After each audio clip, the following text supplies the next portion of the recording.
Good evening and welcome to a new episode of our program, The Daily Debate. It's Monday evening. I'm Yasmin Bakir. I'm filling in for my colleague Munam Selhi this evening, where we are going to be talking about the state's keenness to enhance the new Suez Canal economic zone, its infrastructure, in light, of course, of the opening of the new tunnels at Port Said that are expected to operate sometime later this month. I'm very much delighted to have joining me here in the studio this evening, to my left side, Professor Dr. Khaled Abbas, International Transport Consultant. Thank you very much for joining us. And of course, Dr. Shireen Al-Nagar, International Transport Consultant as well. Thank you very much, Doctor and gentlemen, both for joining in.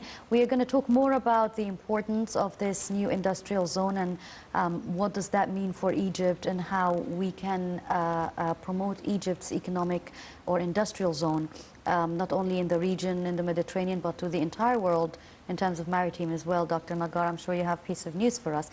Before we start, allow us to start with this first top stories for this evening. And President Abdel Fattah al-Sisi met on Monday with the Chinese member of the Communist Party Central Committee, Wang Yang. And according to the presidential spokesman, Ambassador Bassam Radi, the president has asserted Egypt's keenness on fostering the joint cooperation between the two countries within the framework of a comprehensive strategy.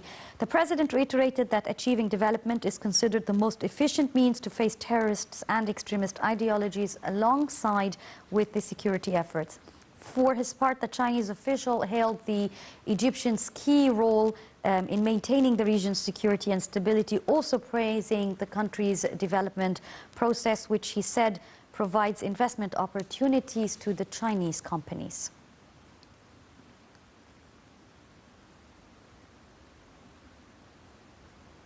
Now going back again to our topic this evening, and the following report is going to be discussing President Sisi's orders in operating the Port Said new tunnels in order to be able to facilitate the domestic trade. Let's take a look at this report.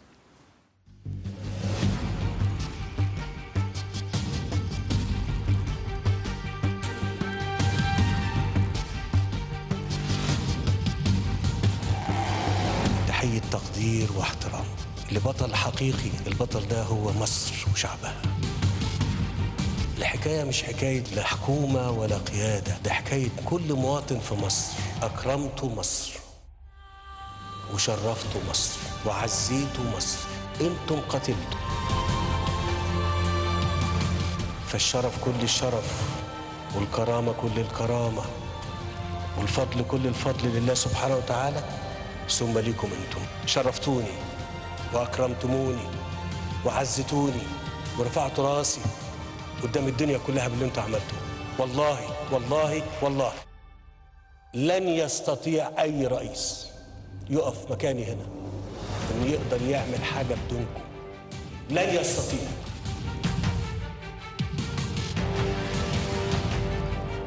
قصة وطن يتحدث عن نفسه. شعب أراد الحياة فاستجاب له القدر.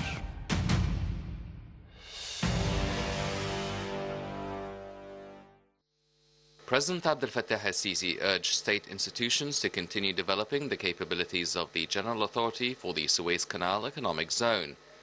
In connection with the development efforts in the access of the Suez Canal and other related areas, President al-Sisi also ordered starting the operation of Port Said tunnels and officially inaugurating them later in November. The tunnels are set to facilitate the movement of trade and goods between East and West Suez Canal cities. 5 tunnels are planned to pass under the Suez Canal water in southern Port Said, North Ismailia and North Suez. Meeting with Yahya Zaki, head of the authority, President al-Sisi highlighted the necessity of state institutions' concentrated efforts to make the projects being implemented in the authority operate with the highest efficiency to ensure attracting investments and providing job opportunities. During his meeting with Zaki, the President followed up on the development strategy of the authority during the coming period. Zaki presented the plan to develop and support the capabilities and human resources of the authority, as well as the financial situation with regard to investment projects, as well as efforts to increase the investment returns and good management of resources.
Welcome back again. You're still watching us here on the Daily Debate. Once again, I'd like to welcome my guests,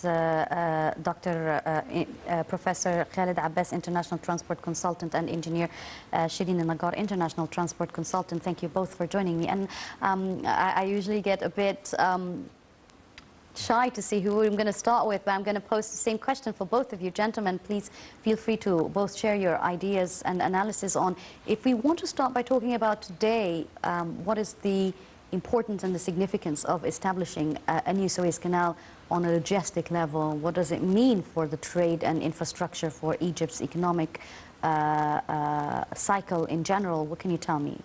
Well, The floor is all yours, both of you. Please. should start, يعني. Thank you so much. Okay, well, Thank the you very Suez much. Canal, first of all, good evening, thank you very much. The Suez Canal, the new Suez Canal, has been an addition to the world more than it has been an addition to Egypt. In the sense that ships using transiting the Suez Canal in 24 hours or in sometimes a little longer than that are now transiting in 11 hours. So when you're talking about regular container trades and regular container lines moving between one end of the world to the other, especially east-west trades, then you are talking a saving of 11 hours. 11 hours is a window in a certain port. So you are basically saving that particular line, or any container line, you are saving them 11 hours. You are saving them one complete port call, which is very important in container shipping, especially today.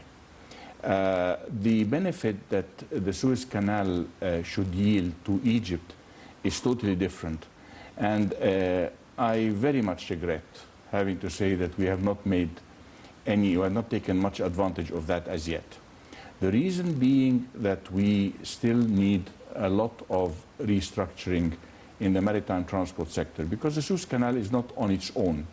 The Suez Canal is a part of a country.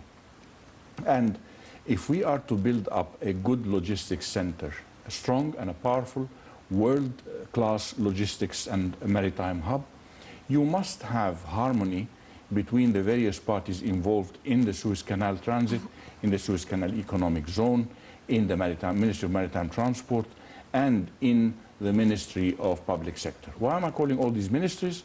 Because each of them has got a share, a small piece of the equation, of the whole structure of the maritime transport sector. Mm-hmm. And this is where we have a very serious problem, because in order to build up a good foundation, a good solid structure, you put in your steel beams and your components, and each component needs to be riveted or tied to the other component in order to achieve your structure. Now, Suez Canal is a component. The Suez Canal economic zone is another component. The ports are a third component. And the fourth is the public sector, which is the owner of all the services companies. Now, each component is working individually, independently. In order to tie them up together, to rivet them together, these rivets and these bonding materials is the legislation, which unfortunately we are lacking. To give you a small example, there is no way we can build up a fleet in Egypt, because you simply cannot sell your ships and buy new ships. We are still bound by a legislation issued by the late King Farouk in 1939, when Egypt became a part of the war, being an ally of England, and you are not allowed to sell a ship before getting the written approval of the minister. Now, the minister has got enough things to worry about than signing your approval for selling your ship. Besides, you are a free enterprise. You should not be bound to the minister does not own the ship. It's you who own the ship. So why should the minister approve selling the ship or not selling the ship? And despite of that, and as a result of that, this legislation has not been changed since World War II. What happens today is that there's hardly any more Egyptian flag ships. We're talking about 20, 30 ships maximum. So this is something that we need to overcome. I'm giving you one example of many shortcomings. What I'm trying to say is that in order to build up a big structure, you need to have big rivets, you need to have big, strong bonds that bond the components together and put the one floor on top of the other without them slipping or collapsing. This bond between the floors is the legislation, and it is the rules and the acts of maritime transport. These are conflicting, and they are not in harmony with each other. And you probably remember last time I was on interview with you, I said, I urge and plead with the President to interfere in person to restructure this relationship in order to make it more harmonic, in order to make it more compatible with one another, because this is the only way we can make money. Suez Canal Authority is turning $6 billion a year this year, which compared to the potential of the location and of the equipment and of the facilities which are already all available is, in my opinion and in everybody else's opinion, pocket change. It can be multiples of that. I'm not saying tens of multiples. I mean, if we turn through the Suez Canal Economic Zone, Suez Canal Authority, and the various locations, the various facilities around it, if we turn $150 to $200 billion a year, then we are not doing our job properly. Yes. Dr. Khaled, I also want to know from your opinion, how do you see what Engineer Shireen said, and how far have we achieved so far concerning the new Suez Canal in terms of planning or logistics or even legislations? First of all, I'd like to say that in Egypt, particularly because of its strategic location, any type of transport project, regardless if it is the Suez Canal project or the tunnels that crosses to the Sinai Peninsula, is definitely feasible projects, simply because we are 100 million and we need the transportation even for our domestic market. Mind you that we are in a very strategic location in the whole world as a crossroad between Africa, Europe and Asia, and of course the East-West link, as the engineer has said. Now, to come back to the Suez Canal particularly, I do agree that there are components of the whole area, basically the infrastructure, basically the rolling stock, basically the legislation, the policies, the ports, all of these are different components that make a transport system successful in general, and makes it even successful not only on a domestic level but also on an international level. However, there are things that has happened that are also, of course there are things that we need still to do, but there are things that has happened that are a dramatic improvement and dramatic change. For example, when you have the 4 tunnels that are crossing the Suez Canal for the first time, and if you look at these 4 tunnels, that you are actually reducing the time with such a horrendous reduction, which is basically, these are the benefits. The benefits of transport projects is reduction of vehicle operating cost, reduction of travel time cost, reduction of accidents, and reduction of energy consumption through the transport sector. In addition, that's the classical transport project benefits. However, this strategic project does have another important benefit, and that is the impact on the economy. So transport is an artery to respond to the economic changes, but also it can be the main ingredient for economic development as well. And I think that these are things that are happening. In addition, if you look at I've been reading a little bit before I came as well, and that's something that I would have liked to share with you, is that we are having now an industry of having tunnels under the sea. If you look at the number of countries in the world that has tunnels under the sea, they are quite few, and we are now one of the pioneers in terms of the distances that we have already constructed. The 5 kilometers for each tunnel in Ismailia, that's around 10 kilometers or more, and another 3 or 3.5 or something in Port Said. So we're talking about here about 7, and about here about 10, 17 to 18 kilometers under the sea level, with also the tunnel of Ahmed Hamdi, 1.7 kilometers. If you look at this to total and you compare it in the world, you will become one of the 5 or the 10 or the highest 5 or 10 in the world that has kilometers of tunneling, of road tunneling under the sea level. Now why I'm saying this, because this is in itself is an asset that you have the capability to do that. That capability can be developed further on domestically and even in other countries in the world. the logistics that has gone in the building of the tunnels. The building of the tunnels itself was a logistics chain, because you bring the tunneling machine, you bring the storage area, you actually get the whole concrete circular blocks, and then you do all of the job. This is a logistics activity in itself to do this. Now, you have the Suez Canal, you have the tunnels, you have development of Ismailia residential areas, and development trying to happen also to expand the ports. Now, I do agree that this is what we call hardware. Now, engineer has said that we need the other components is the software, the humanware, and the policyware. This is the binding. It's correct. It's a very correct word. You have the brick. The bricks are there, but we need to bind them together. You need to bind them by upgrading your software and your policies, your humanware capacity. You need to train them. You need to have better legislation in order to attract private sector entrepreneur. You need to have a better environment to bind all of this. And these are possibly going to be steps that will be taken, but after we go over get over the infrastructure part of this phase.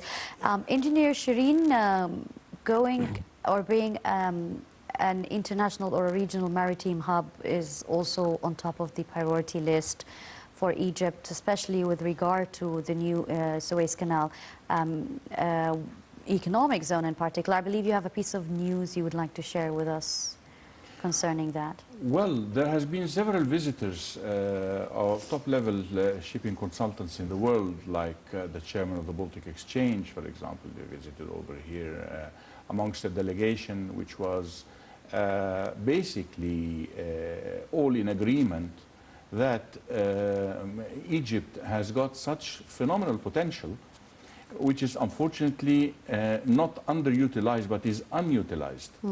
And this is primarily because of the structural organization that we have. The scenario is that Egypt, if the legislations are put in place correctly, Egypt can be qualified as the largest maritime hub in the world. And I vouch and I again reiterate, Egypt is qualified to become the world's largest maritime hub.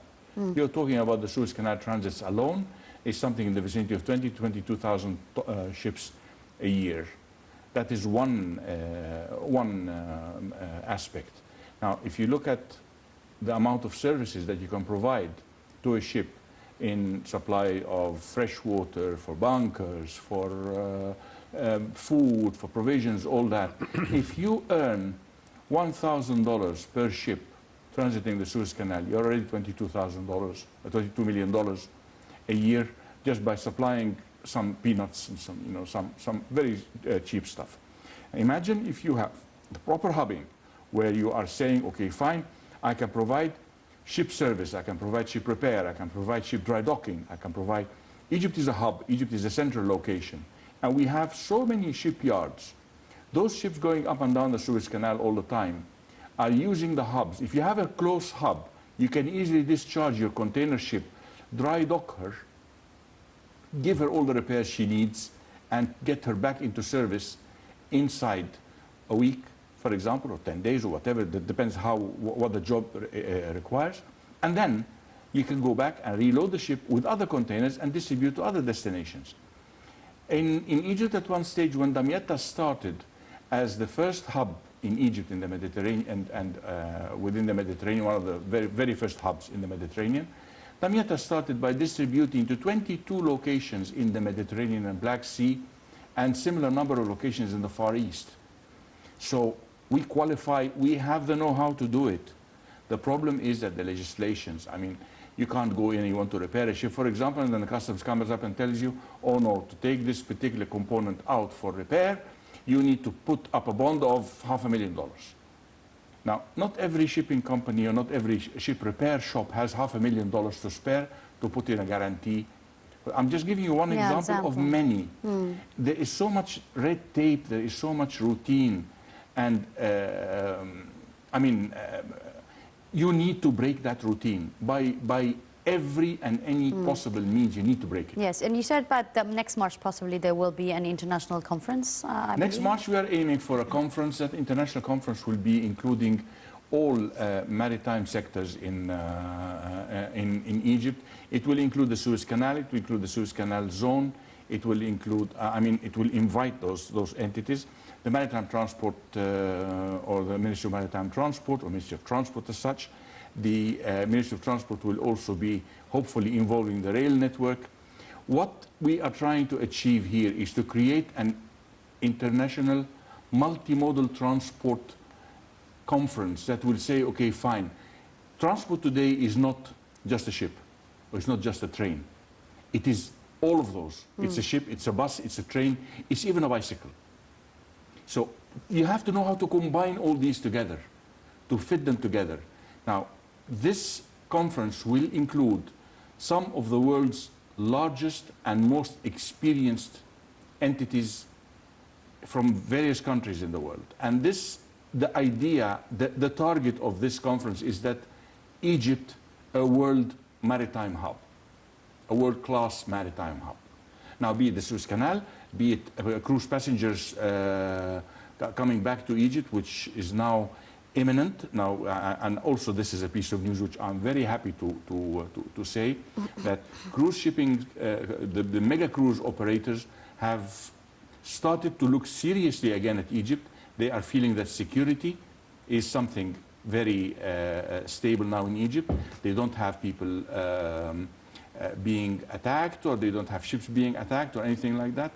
And in fact, we have a world record that throughout the turbulence and the massive turbulence we had in Egypt, not a single ship was affected, either through transiting the Suez Canal or in any Egyptian port, by the chaos we had in 2011 and the 25th of January and all that, when we had riots and we had people burning buildings and so on.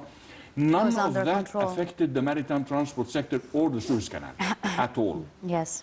So this is a feather in our hat. Yes. Yes.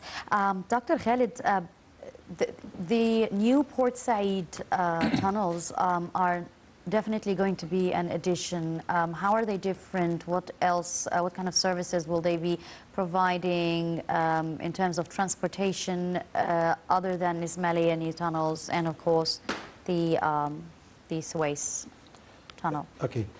First of all, the tunnels will save a lot of time. They also have very strong safety features, which is every 1 kilometer they have horizontal tunnels for exit in terms of emergency, and this is very good that the tunnels are beside each other to provide that facility, because if you are digging under sea level, safety is one of the things that I remember when I was studying in the UK when they built the Channel Tunnel, the people were scared to go into the Channel Tunnel because it's under the sea level, and they were scared. But of course, when you have such safety features, it will encourage people to use it as well. Of course, the most important thing is that for the first time now you have real strong linkages between the east and the west of Egypt, the east being Sinai Peninsula and the west being the mainland Egypt. Now, this will help people, will encourage Egyptian population. Even you can see now in many articles that they are encouraging people to own, Egyptian people to own land and to farm this land. So this will be a trade route. This will be like an easy piece of cake, whereby every time we used to, in order to travel to the Sinai Peninsula, you had to worry about the distance, you had to worry about the time. Now you'll not have all of these worries, and that will mean that traveling to the Sinai Peninsula, whether for leisure or for even for business, for commuters, will be easy. Also for traveling for goods and the exchange of goods and the exchange of different types of services will become very easy. That will make people resettle. People can move very easily. Even if people does not resettle, people will be looking for jobs. Job opportunities will be open. So as I said, that this is a project whereby its impact is not only transport benefits, but its impact is economic benefits. So it's not just that reduction of time, reduction, despite that all of this is there, but it is the ingredient of the change in the economy and the economic situation of the Sinai Peninsula. And of course, you are building an infrastructure that you could also market for the whole world to attract private sector entrepreneur to come and invest in the logistics centers and the logistics hub when they see.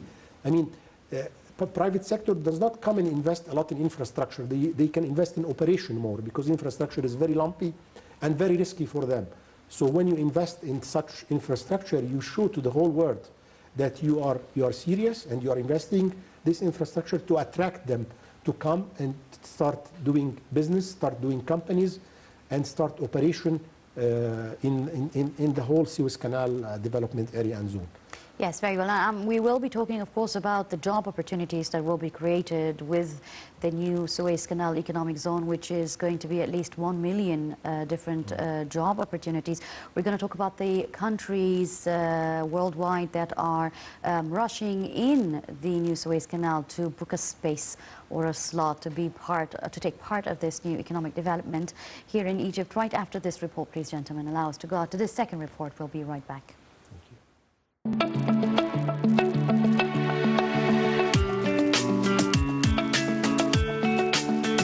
هنا صدق حلمي وبدأ قالوا عني زمان موم بيضيع وقت لا يوم سلم ولا استسلم ووقعت وقمت وامبارح غير دلوقت هنا قلبي من جوا ده اللي بيديني القوة في طريقي مشيت واديني ثبت لن ننجح إلا بكم. من هنا قررت بعد ما فكرت امشي عالصعب وعرفت انا لما كبرت ان اللي تفكر في ازمه كان خوفك منه ملوش لازمه واديك عالصعب قدرت واللي زمان ضحكوا عليك شوفهم دلوقتي بيداروك صفهم وراهنوا عليك تخسروا كسبت انا ابن مصر انا ضد الكسر انا رافع راسي تملي لفوق طول العمر انا ابن مصر قلبي نسر ما اقدرش اعيش ابدا يوم غير وانا حر شفت يا زمان ومواقف ملهاش عد بس الصدمات بتقوي ومش بتهد شفت يا زمان ومواقف ملهاش عد بس الصدمات بتقوي ومش بتهد انا عندي ثقة بالنفس ومناعة ضد اليأس انا ابن مصر انا ضد الكسر انا رافع راسي تملي لفوق طول العمر انا ابن مصر انا ابن مصر قلبي نسر ما اقدرش اعيش ابدا يوم غير وانا حر انا ابن مصر انا ابن مصر انا ضد الكسر انا ضد الكسر انا رافع راسي تملي لفوق طول العمر انا ابن مصر قلبي نسر ما اقدرش اعيش ابدا يوم غير وانا حر.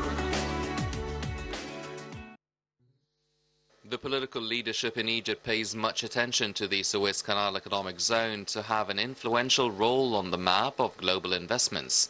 Head of the Suez Canal economic zone, Yahya Zeki, said that the Egyptian state works to achieve this goal through providing a favorable atmosphere for investments, removing obstacles, and facilitating free flow of information necessary for projects. He added that the Suez Canal zone, one of the national projects, is a promising zone that aims to turn into a global logistic hub to contribute to boosting Egyptian and global economy. The Suez Canal economic zone seeks to create million job opportunities until 2030. It aims to participate in a number of sectors, namely ports, logistics, and industrial sectors, pointing out that the authority has set rules to achieve these three objectives, where it established a large base of facilities, desalination plants, electricity, sewage plants, health, road networks. Zeki noted that the Suez Canal zone is seeking to inaugurate 3 training centers to train employees within the Suez Canal economic zone during the upcoming period. The zone also seeks to participate in establishing a joint stock company named Economic Zone Utilities Company, which aims to manage the construction, ownership, operation and maintenance of various facilities or projects for developers and investors interested in the economic zone of the Suez Canal.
Welcome back again. You're still watching us here on the Daily Debate. And before we went out to this report, Dr. Khaled was talking to us, Engineer Shireen, about how time sufficient is the tunnels and built with high technology and good safety precaution measures. Then he also talked about the job opportunities that will be created upon establishing correctly and fully working in a full capacity in terms of this new economic zone. I want to talk about the countries that are now booking slots or spots at the new economic zone and what kind of logistics is going to be handled. We know there's Russians and Chinese who are already saving a space over there. Do you have any idea of what kind of business or industries that will be ongoing there, even if it's in terms of logistics at this zone? Well, logistics is not an industry. Logistics is a service to an industry. So if you don't have an industry, you don't have logistics. But if I would like to add to Dr. Khaled's comments about the tunnels and what they have achieved or in linking Egypt. Now, Egypt is one land. In the past, we were always defining Egypt as the mainland and Sinai Peninsula. Today, it is a one piece of land because we are linked by 6 tunnels.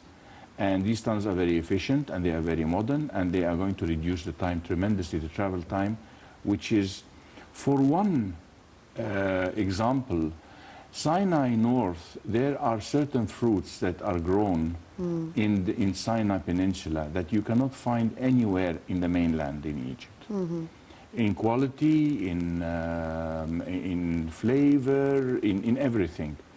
These fruits can easily be exported through the tunnels into ports like East Port Said or like Damietta or even like Sokhna for that matter. And they can be distributed much faster than having to go through ferries or wait for bridges to open or anything like that. The tunnels have made Which it... could take days, yes. It would take days. The tunnels have made it to take minutes rather than even hours, which is a huge difference. And that reduces the cost, mind you. By the time it reaches the customers, they don't have to, you know, pay the burden of all these delays and so forth. not only that, the effect is even worse because the quality of the fruit, don't forget that the fruit is an embryo. It is something that is breathing. Loses its quality with And time, yes. the quality will deteriorate, and the deterioration of the quality means that you have shorter shelf life. And it means that if I have my fruit today, I have picked up my fruit, say, in Arish, and the same day it was loaded on a container in Eastport side, going off to, say, Bristol or Southampton, wherever, taking about 6 days, 7 days to get there. Okay? Now, if it has taken only a few minutes or a few hours to get from El Arish to the ship and then under temperature control all the way up to Europe, England or wherever, this means that I have been able to preserve my fruit. Then I can put that fruit on display in Tesco or in Sainsbury's or whichever supermarket. It can stay on the shelf for 3-4 days longer than if it has gone through the old route. This in itself is an advantage. You will sell at a higher price, you will sell better, and you will not have any reject cargoes when you reach your destination. Rejects are very important. If you have a high percentage of reject, it will mean that everybody importing fruit from Egypt says, oh no, wait a minute, Egypt is a bad country. The fruits are coming in half rotten. No, we don't want to import from Egypt.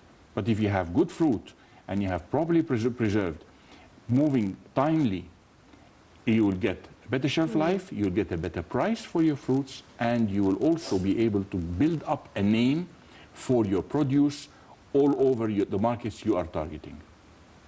This is something very important. Transport is life. And I mean, let us look at the ideal logistics scenario in the world, or the optimum logistics formula. Watch the human circulation. The human circulation is the optimum, the maker God logistics formula. The blood takes produce around oxygen, it takes minerals, it takes vitamins, it takes from the liver to the kidney. You know, it's all one scenario. It is all one formula. It is all in harmony. This is what logistics really is. And anybody thinking logistics is all about logic. What is logistics? It's logic. And logistics is in the non-humanly side of things. Logistics is the optimum utilization of available equipment in order to reduce time, cost of any product and reach your target in time, provide a good service. This is logistics. And you see many of the European countries, for example, many of the European manufacturers, the big manufacturing companies like car manufacturers in Europe especially, they operate on a concept called just-in-time. There is no such thing as building up a stock anymore. Stock is idle capital. They don't want that. So the components are being manufactured, say, in South Africa or maybe in Brazil or wherever, and they get collected in Bavaria, for example, and then they get assembled together. If one component is not dead on time, the whole factory will stop. Of course. So this is very important. This is where logistics. Yes. This is where logistics comes in. This is logistics. So, yes. But if there is logistics and there is no factory, then there is no logistics. Yes.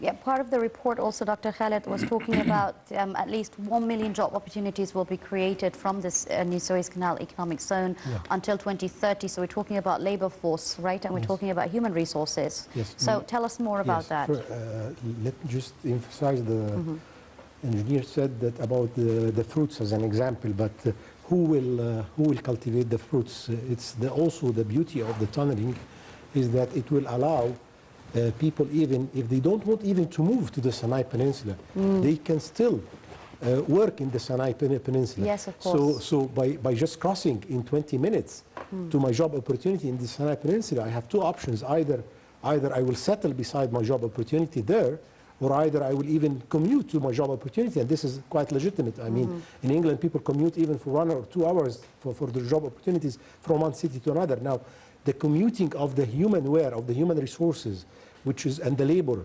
the Egyptian labor and the Egyptian engineers and the Egyptian, any type of activity that can happen in the Sinai Peninsula will become very easy, and that will attract people to settle there. And this is also an enormous amount of achievement to the whole map of Egypt. In addition to that, the map became geographically linked, but also population-wise it's becoming, so demographically as well, it's becoming linked by allowing this. So I expect that there will be a lot of young people and young people who's going to move with the families. I think that the government should provide, and I think that the government is doing this, incentives, more incentives in addition to the time incentive that has been created by simply building the tunnels, other incentives of resettlement. And I think that this is also happening. They have created the Ismailia housing, very big development in Ismailia housing, and so there are many types of incentives, maybe reduction in taxes, maybe better social services, many other things that can incentivize the Egyptian population to move there. In addition of the jobs being created, that will come as defaulted. The jobs will be created by domestic and international companies investing more in this place, because there is the environment for investment. Now, I do agree also with the logistics terms. I would like to say something about that logistic definition. Actually, people define logistics, the traditional definition, they call it the 7 R's or the 7 rights. Actually, the 7 rights has become 11 rights. So it's the right product with the right quantity, in the right quality, at the right time, with the right price, with the right documentation. So you have so many rights to the right customer at the end of the day. So, what we have to do here is to create the legislation, as the engineer have said, and the policy, which is very easy, by the way, because creating legislation and policy is a piece of document that is well studied by experts, and then it is issued. The difficult job is to develop infrastructure. So we have done the difficult job. We have really done the difficult job. And the easy job is waiting for us. If we do this bits and pieces of the logistic components, and the whole thing about the economic prosperity and the economic attractiveness, because people will not come, the Russians, the Chinese, whoever, will not come except if there is a bankable project. They will not come just to help Egypt. They want to come there. And of course, it's a win-win situation and profit. I invest, I will have return. Of course. So yes, they all know that there is a potential for investment. Everybody knows that in the world. But they also know that there are still bits and pieces that need to be filled in the space. I think that this will be the future that will happen very soon. Yes, I'm just under 2 minutes, gentlemen. If I were to ask you briefly to wrap up this episode in a minute, if I were to tell you, how do you see the 2030 Sustainable Development Agenda of Egypt, with taking into consideration all the obstacles or the challenges, if I may say, and working, under Plan A and B, and with a time plan and time frame, where will this zone be by 2030, Engineer? Well, just to comment about transport in Egypt, I think most of the chronic problems we have in Egypt are as a result of the neglect of transport for several decades in the past. That means you will not find, if somebody cannot commute from his house to his work, then you will try and find a small place close to his work. And then you started having huts being built on top of buildings. Then you started having slum areas, which is costing the government billions to recover now. But what we need to do is we need to make sure that we have a very efficient public transport system. Otherwise, we will go backwards again. We have the infrastructure, yes, but we need to have strong and efficient public transport system which will enable people to commute, as the doctor said, between Sinai and the mainland, if they want to go and cultivate their farms or whatever. This is extremely important. And we need we need to do that fast because it goes parallel. The efficiency of a country is leveled by the efficiency of its transport systems. Yes, and a final statement for you, Dr. Khaled. Very apologize, under a minute. Very final statement is that the transport systems, intercity transport and urban transport, we have worked a lot in the past few years under President Sisi's direction on the intercity. Also, the urban has been touched upon, but the urban transport, especially in the cities, need a lot in order to save the time and the energy. Yes, we're still getting there. Still, definitely, the economic zone is one major mega project that will harvest all its hard work, and people will start feeling its fruitness in the upcoming years as it starts to proceed and work. I'm very much thankful to have Engineer Shireen Al-Nagar, International Transport Consultant. Thank you very much for joining us, Engineer. Professor Dr. Khaled Abbas, International Transport Consultant as well. Thank you very much, Doctor, for joining us on our program. And this brings us to the end of our episode. I'm Yasmin Bakir signing off. And again, filling in today for my colleague Monam Selhi. The top story is coming up next. Please stay tuned.